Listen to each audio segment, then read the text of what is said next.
ഗോവയിലെ ഞങ്ങളുടെ final day ആണ്. ഞങ്ങൾ ഉറങ്ങിയപ്പോൾ തന്നെ വെളുപ്പിനെ 5 മണിയൊക്കെ ആയിട്ടുണ്ടായിരുന്നു. പിന്നെ നമ്മൾ നേരത്തെ ഡിസൈഡ് ചെയ്തിട്ടുണ്ടായിരുന്നു വാട്ടർ ആക്ടിവിറ്റി ചെയ്യണമെന്ന്. അതുകൊണ്ട് ഞാൻ ഇവരൊക്കെ കുത്തിപ്പൊക്കി കൊണ്ടുവന്നതാണ്. ബാക്കി ആരും ഉറക്കം കാരണം വന്നില്ല. ഞങ്ങൾ നേരെ ബാഗ ബീച്ചിലോട്ടാണ് വന്നത്. ആദ്യം തന്നെ പാരാസൈലിംഗ് ചെയ്യാനാണ് പോയത്. ആദ്യമേ ചാടിത്തുള്ളി അങ്ങ് പോയെങ്കിലും എനിക്ക് ചെറിയൊരു പേടിയൊക്കെ ഉണ്ടായിരുന്നു. ബട്ട് വൺസ് അത് ചെയ്തു കഴിഞ്ഞപ്പോഴത്തേനും എനിക്ക് നല്ലൊരു എക്സ്പീരിയൻസ് ആയിട്ട് തോന്നി. അത് ചെയ്തില്ലായിരുന്നെങ്കിൽ വലിയൊരു മിസ്സിംഗ് ആയി പോയേനെ. നല്ല രസം ഉണ്ടായിരുന്നു. പിന്നെ നമ്മൾ ബനാന റൈഡാണ് ചെയ്തത്. ആക്ച്വലി ഈ ബനാന റൈഡിൽ ആൾക്കാരൊക്കെ തള്ളിയിടുന്നതാണ് ഞാൻ കണ്ടിട്ടുള്ളത്. പക്ഷെ ഇവരൊക്കെ ചാടിപ്പോയി. ഇത് ഭയങ്കര കോമഡി ആയിരുന്നു. പിന്നെ ജെറ്റ് സ്കീയിങ് ചെയ്തു. പിന്നെ ഈ ഒരു സാധനം എനിക്ക് എന്റെ പേര് ഓർമ്മയില്ല. ഫുഡൊക്കെ കഴിച്ചു.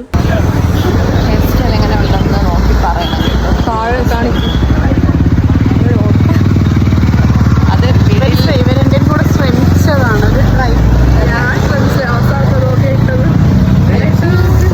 പിന്നെ നമ്മൾ റൂമിൽ പോയി ഫ്രഷ് ആയി റെസ്റ്റ് ഒക്കെ ചെയ്തിട്ട് നേരെ അഞ്ജന ബീച്ചിലോട്ടാണ് വന്നത്. പിന്നെ ഈ ബീച്ച് അത്രയ്ക്ക് അങ്ങോട്ട് എനിക്ക് ഇഷ്ടമായില്ല. ഭയങ്കര വൈബൊന്നും ഇല്ലായിരുന്നു.